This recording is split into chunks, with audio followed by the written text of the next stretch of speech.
Assalamualaikum warahmatullahi wabarakatuh. Innal hamdalillah nahmaduhu wa nasta'inuhu wa nastaghfiruh wa na'udzu billahi min shururi anfusina wa sayyiati a'malina. May yahdihillahu fala mudhillalah wa may yudlilhu fala hadiyalah. Wa asyhadu an la ilaha illallah wahdahu la syarikalah wa asyhadu anna Muhammadan abduhu wa rasuluh. Allahumma shalli ala Muhammad wa ala ali Muhammad.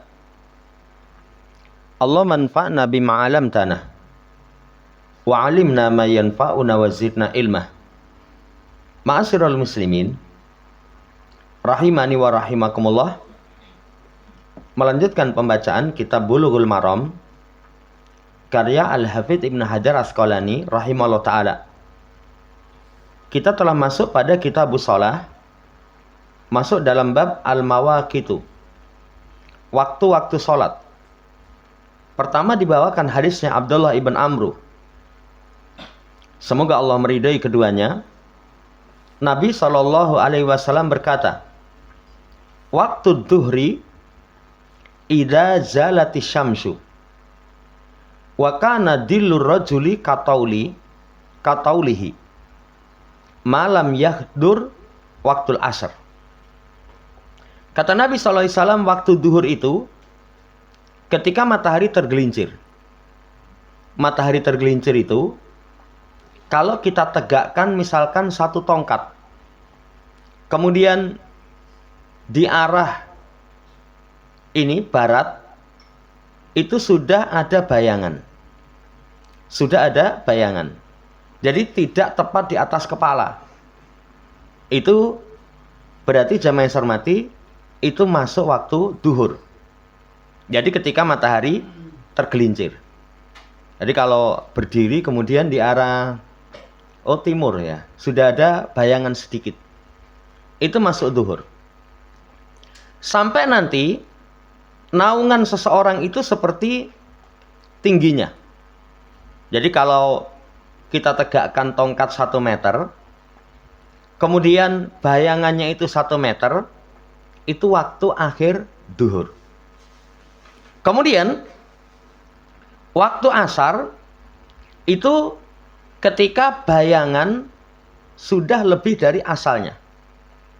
Bayangan sudah lebih dari asalnya. Misalkan tongkat 1 meter ditegakkan, bayangannya 1 meter lebih 1 senti. Itu waktu awal sholat asar. Kemudian waktul asri malam tasfarra syamsu, sampai nanti matahari menguning. Matahari menguning. Kemudian setelah matahari menguning, kemudian lingkaran matahari itu tenggelam. Lingkaran matahari tenggelam, itu sudah masuk waktu maghrib. Sudah masuk waktu maghrib. Ya, waktu maghrib itu berakhir malam yaghib asyafaq, sampai hilangnya syafaq merah. Kalau di arah barat kemerah-merahan sudah hilang, itu berarti sudah habis masuk waktu maghrib. Nanti waktu itu masuk waktu sholat isya. Waktu sholat isya itu ila nisfil lailil ausat, sampai pertengahan malam yang tengah. Jadi sampai pada separuh malam yang tengah. Kemudian setelah itu masuk waktu sholat subuh.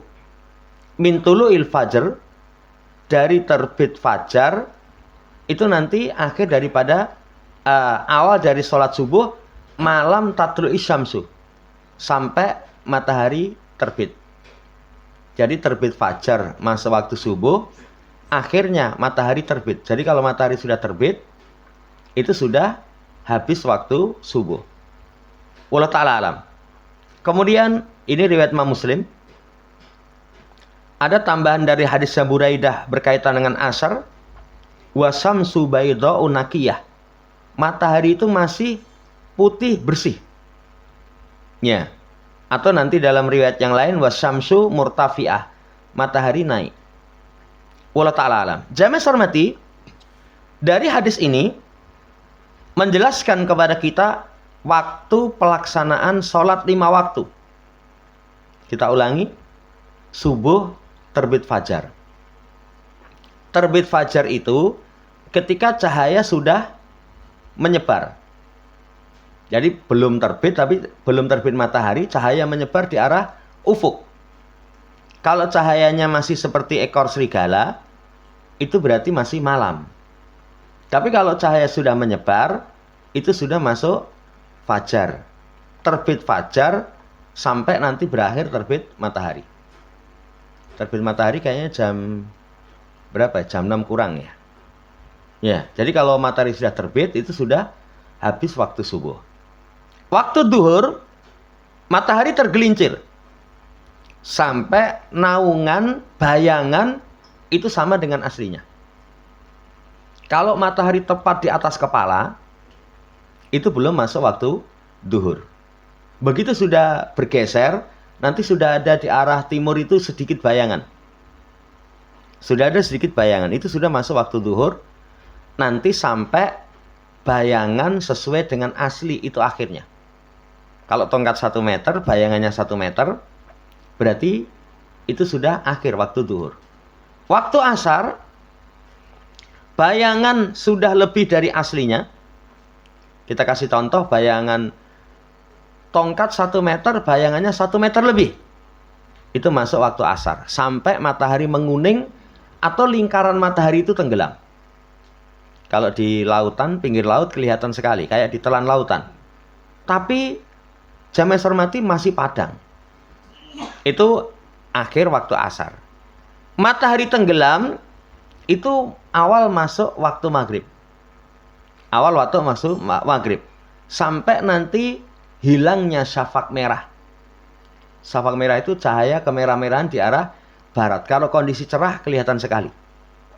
Nah, hilangnya syafaq merah itu waktu awal isya sampai nanti separuh malam yang pertengahan. Ini waktu sholat yang ditentukan. Jamaah hormati, asalnya waktu sholat ditentukan dengan tadi, matahari. Adapun jadwal waktu sholat itu sekedar untuk takrib, untuk pendekatan. Makanya dikali waktu dicek. Dicek misalkan di jam sekian, pas atau belum. Ya, karena kadang antara jadwal itu dengan keadaan itu kadang tidak sesuai. Mungkin ada perubahan. Ada perubahan.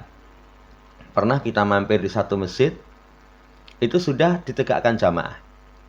Ada beberapa orang itu nggak ikut sholat.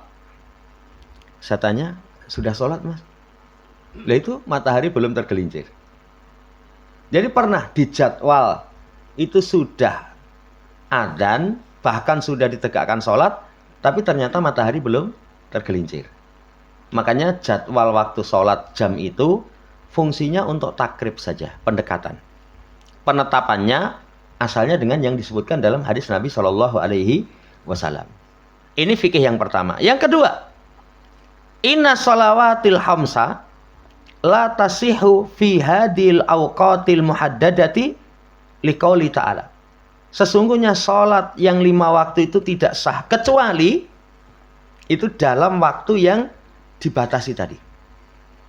Kalau orang sholat belum waktunya, itu nggak sah. Sama seperti orang sholat di luar waktu. Kata Quran, fa'aqimus shalah, inna sholata kanat 'alal mu'minina kitaban mawquta. Tegakkan sholat, sesungguhnya sholat itu bagi orang yang beriman waktunya ditentukan. Waktunya ditentukan. Contoh, subuh. Misalkan terbit fajar itu jam 4.20. Kita jam 4 mulai subuh, nggak sah. Nggak sah. Sama, misalkan orang sholat subuh, berakhirnya sholat subuh tadi, matahari terbit. Matahari terbit itu sekitar jam 5 lebih 45 mungkin. Ya, kita sholat subuh taruhlah mungkin jam 6. Tanpa udzur, nggak sah. Sama sholat duhur. Sholat duhur matahari tergelincir. Tergelincir itu matahari sudah tidak tepat di atas kepala. Jadi sudah tergelincir ke sini, sini sudah ada bayangan. Sudah ada bayangan. belum tergelincir. Belum tergelincir. Kita sholat duhur, nggak sah. Sholat duhur di luar waktu, kapan tadi berakhirnya waktu duhur? Bayangan dengan aslinya sama. Nah ini kita tegakkan tongkat 1 meter, kemudian bayangannya sudah 1 meter misalkan 10 cm. Waktu duhur sudah habis. Kalau dengan sengaja tanpa udzur, maka sholatnya tidak akan sah. Wallahu ta'ala alam. Jamaah hormati, ini berkaitan dengan waktu sholat. Ya, berkaitan dengan waktu sholat. Jadi lakukan sholat di awal waktu, kecuali 2. Nanti akan disebutkan. Isya, kalau tidak memberatkan, itu di akhir duhur. Kalau kondisi panas yang sangat, itu menunggu agak dingin. Di luar itu kerjakan di awal waktu. Wallahu ta'ala alam, demikian. Jamaah hormati, kemudian penulis mengurai tentang waktu sholat duhur ketika matahari tergelincir. Tergelincir itu matahari sudah tidak di atas kepala lagi. Sampai bayangan itu sama dengan aslinya. Waktu sholat asar, ketika bayangan sudah lebih dari aslinya. Sampai nanti matahari menguning. Menguning termasuk waktu darurat. Kalau sudah menguning itu sudah waktu darurat. Berakhirnya dengan tenggelamnya lingkaran matahari. Kalau lingkaran matahari sudah tenggelam, itu sudah masuk waktu maghrib. Berakhirnya waktu maghrib, hilangnya syafaq merah. Kemudian hilangnya syafaq merah, masuk waktu isya. Kemudian berakhirnya waktu isya, itu separuh malam yang pertengahan. Baru subuh diawali dengan, jamaah hormati, itu terbit fajar. Sampai nanti terbit matahari. Wallahu ta'ala alam, ini kandungan dari hadis disampaikan oleh penulis demikian. Kemudian setelah itu, hadis yang kedua, dibawakan riwayatnya Abu Barzah Al-Aslami. Semoga Allah meridainya, beliau berkata, Kana Rasulullah SAW yusallil asra. Yusallil asra. Thumma yarji'u ahaduna ila rahlihi fi aqsal madinati wa samsu hayat. Wa kana yastahibu an yu'akhira minal isya. Wa kana yakrahu nauma qablaha wal haditsa ba'daha.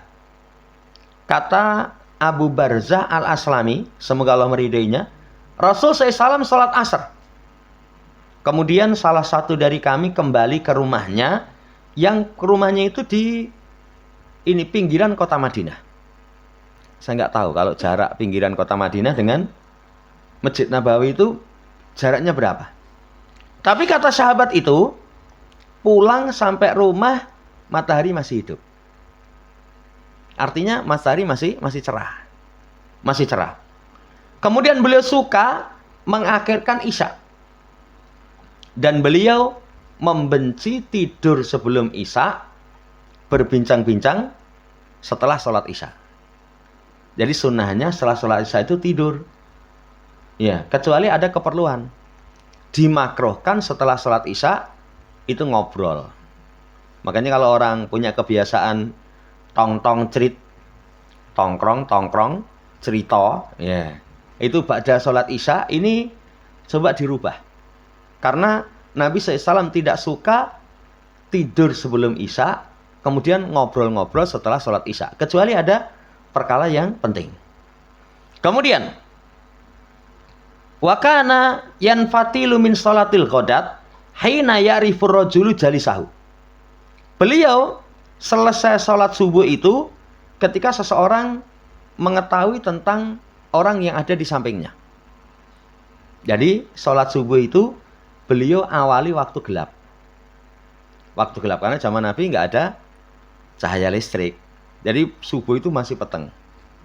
Nanti selesainya itu ketika orang sudah tahu samping kanan kirinya. Jadi kalau sekarang mulai sholat subuh aja kita tahu samping kanan kiri. Kalau subuhan ke orang ngerti samping kanan kiri, ngelindur. Kowe ra ketok ning masjid. Loh, lah sampingmu mau sapa? Karena cahayanya sudah terang. Kalau zaman dahulu gelap. Iya. Ini dalam hadisnya Abu Barzah. Kemudian dalam sholat subuh itu kana yakra'u bisitin ilal mi'ah. Nabi SAW itu membaca sholat subuh kisaran 60 sampai 100-an ayat. Jadi bacaan sholat subuh itu agak panjang. Ini riwayat Bukhari dan Muslim. Nanti dalam hadisnya Jabir, wal isya ahyana yuqaddimuha. Isya itu terkadang awal. Kemudian wa ahyanan yuakhiruha, terkadang diakhirkan.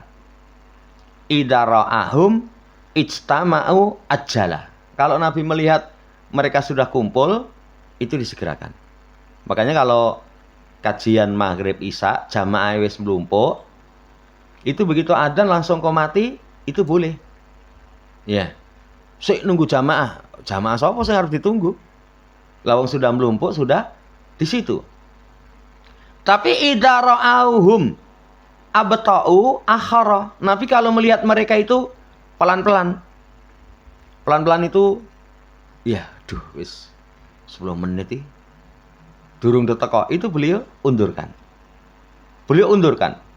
Ini salat Isya.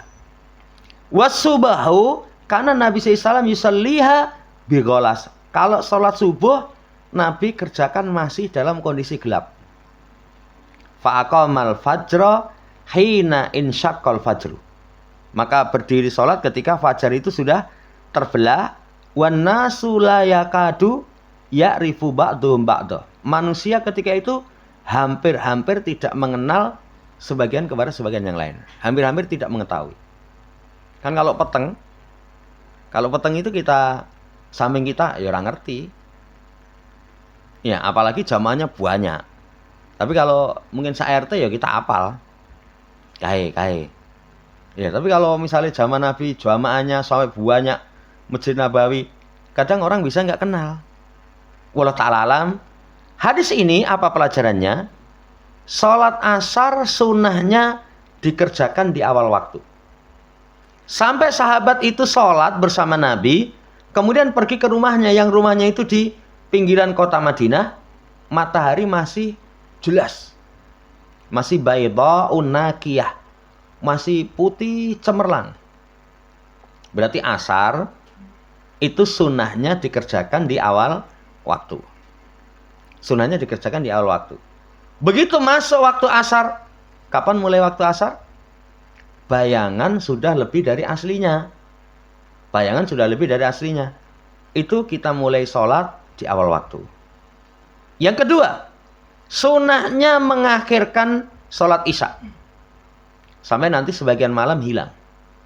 Pengakhiran ini, jamaah hormati, muqayyadun bima idalam yajtami ashabu halaha. Dengan ketentuan ketika jamaahnya belum berkumpul. Jamaahnya belum berkumpul. Tapi kalau sekarang sing rung teko, ya, itu ora ditunggu. Sing wis teko itu ora sabar. Pernah itu di satu masjid, wanggri subuhan itu wadan terus komat. Lah pas ngaji rame. Lah setelah dicek kenapa?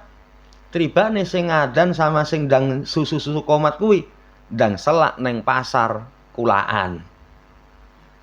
Lho akhirnya gue egois.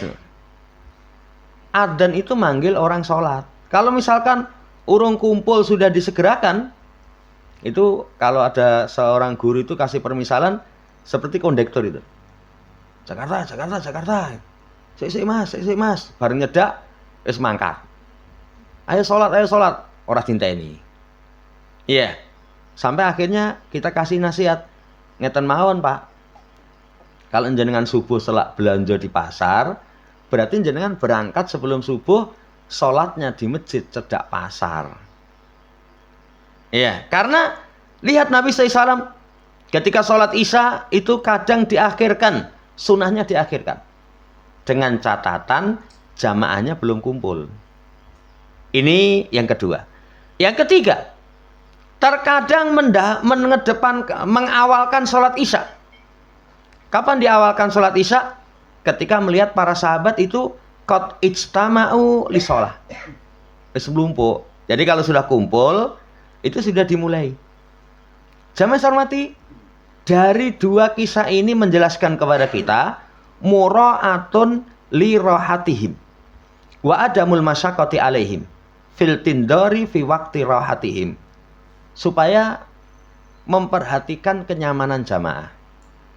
Kalau wis mlumpuk kabeh engko rada bengi. Lho ngapain? Sudah kumpul semua kok. Sudah kumpul semua. Tidak memberatkan menunggu waktu sholat. Menunggu waktu kenyamanan mereka. Ini pelajaran tambahannya jamaah yang saya hormati. Kenapa kok kadang diakhirkan? Karena jamaah belum datang. Kenapa kok kadang diawalkan? Karena jamaah sudah datang. Jadi supaya tidak memberatkan, memberikan kenyamanan kepada mereka. Wallahu ta'ala alam. Yang keempat, at-takhiru mustahaban fi haqqi jama'atin fi makanin wahid. Mengundurkan itu disunahkan dalam hak jamaah di satu tempat. Di satu tempat. Tapi kalau untuk haknya wanita itu di rumah. Jadi ini diundurkan, ini berkaitan dengan sunahnya bagi jamaah di satu tempat laki-laki. Laki-laki jamaah di masjid. Boleh. Kalau perempuan, ya sholatnya dikerjakan di awal waktu. Lebih mempercepat untuk membebaskan diri dari tanggung jawab. Wallahu ta'ala alam. Makanya kalau seorang suami, seorang bapak, itu punya istri dan anak-anak perempuan, itu diperhatikan. Diperhatikan supaya disegerakan sholat mereka. Wallahu ta'ala alam. Kemudian, jamaah yang saya hormati, dibenci sebelum isya tidur. Dibenci sebelum isya tidur. Kenapa? Karena kalau nanti sebelum isya tidur, dikhawatirkan nanti sholat isyanya terluput. Orang kalau sebelum isya tidur, ngelilir jam 2. Nah, itu sudah keluar dari waktu sholat isya. Keluar dari waktu sholat isya. Makanya ditahan gitu sampai nanti selesai sholat isya, baru tidur. Baru tidur.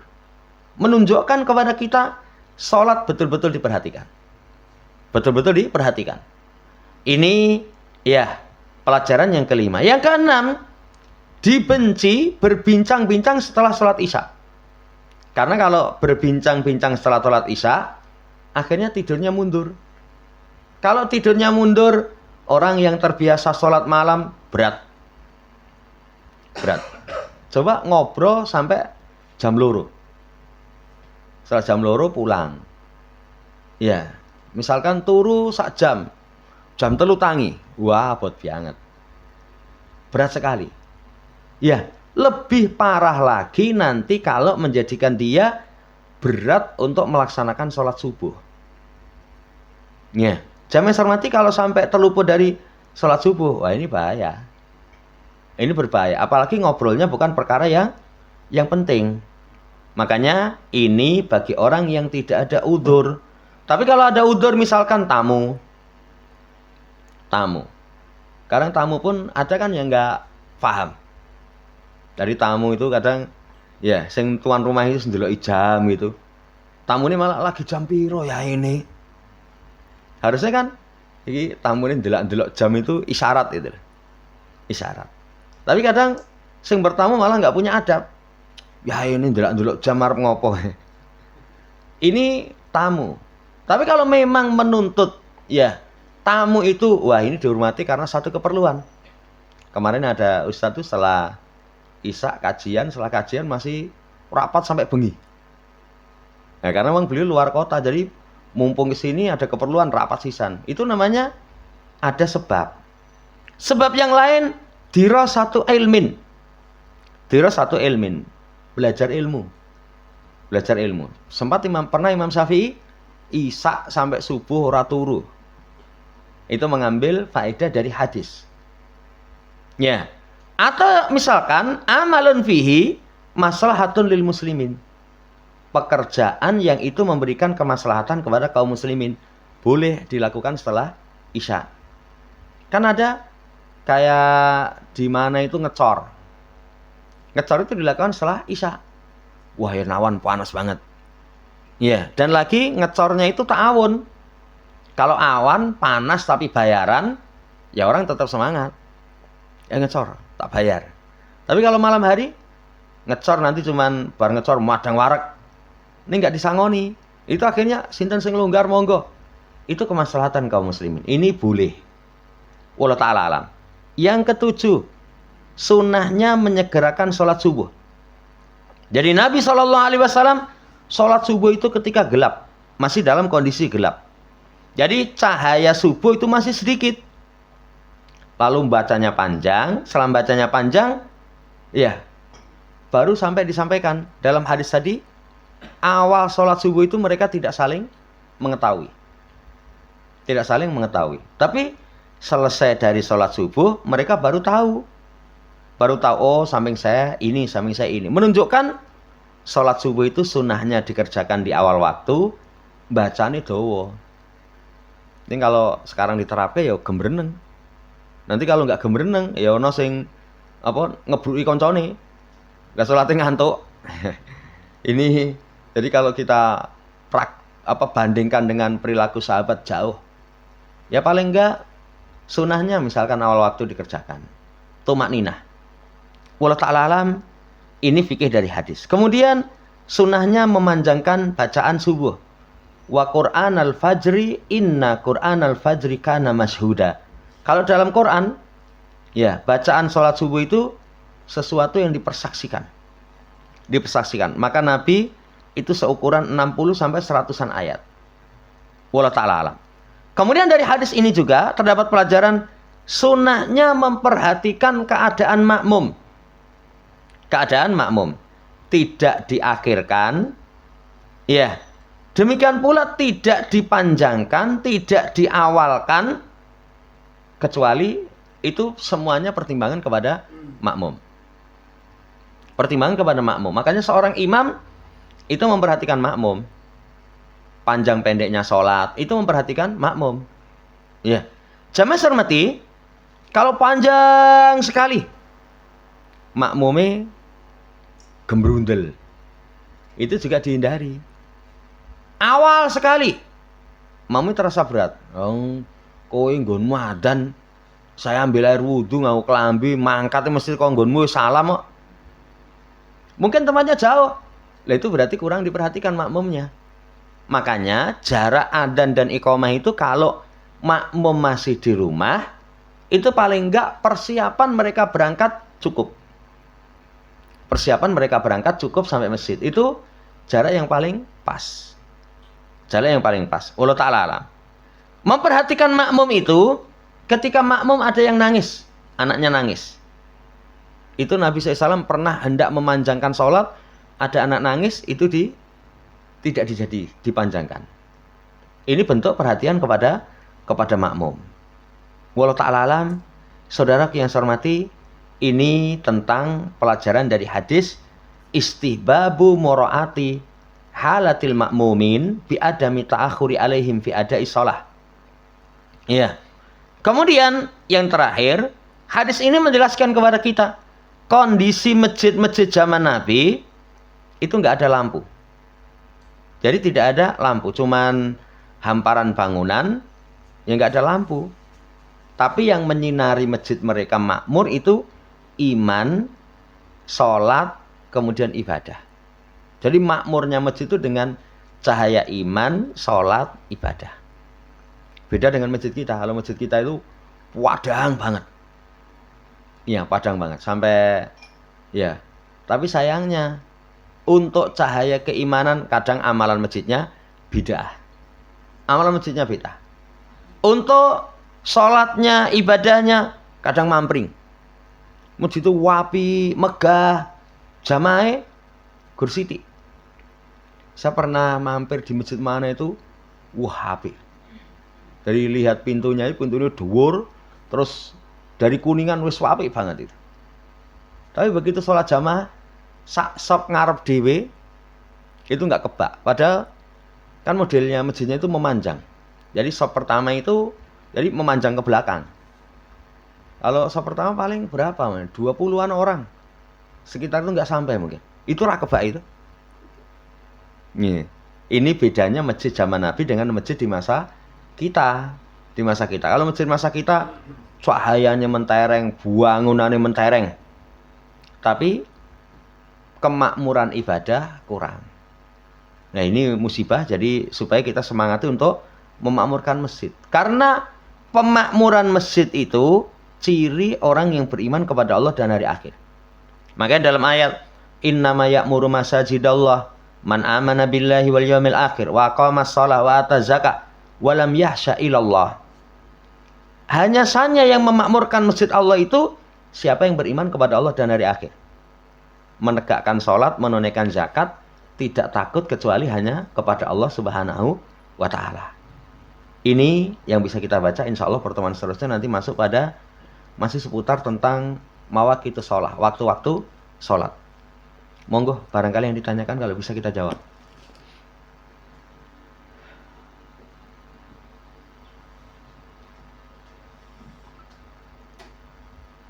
Cukup.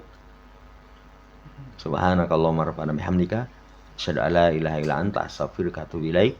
Assalamualaikum warahmatullahi wabarakatuh.